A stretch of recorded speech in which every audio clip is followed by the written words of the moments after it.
Sportswomen in all their diversity. This court specifically has a fresh trickle of Arab athletes chasing basketball glory. And this woman has been behind it all from day one.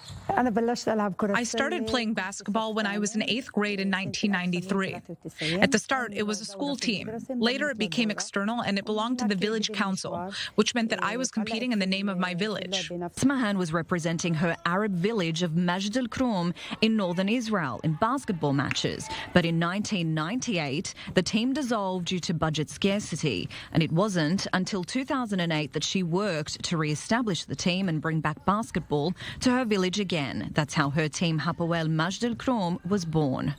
When the team was launched, the girls would pay a training fee to the trainer at the start. We also approached businesses and businessmen to get financial support and funding to keep the team running. Then, after 2 to 3 years, we got support from the local council.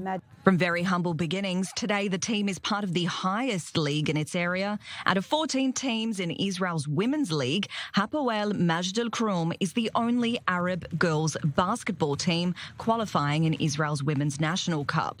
And Shada Kanan is one of the several athletes leading the way for the next generation. She says it's been no easy feat. I started by chance when I came to a training session with my neighbor to see how she plays. I told my parents that I'm going to study at Wingate Institute, and of course at first I faced a lot of opposition.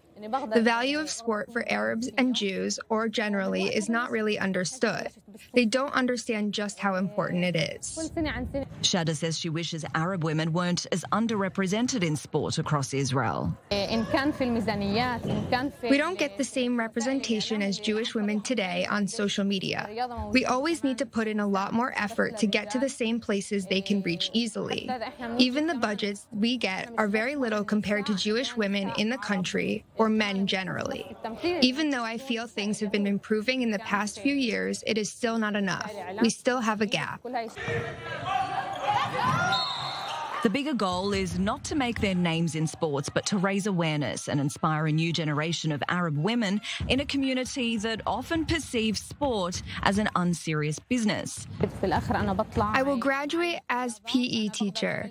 I want to show young girls that sport is valuable, that it's not just playing around with a ball. There is value to it. At each game, we hold social activities for school students to encourage others to get involved.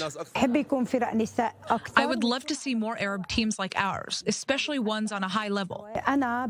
Sadly, in the higher level, there's very little Arab women. So I wish and I hope that Arab teams start working on themselves more professionally to reach the high level we're at. I believe sports can build a healthy generation, far from immorality. It is a responsibility of trainers, PE teachers, and schools to encourage girls into sports. After all, things will keep changing the more this generation of women keeps chasing their basketball dreams. Sarah Shalala, I-24 News.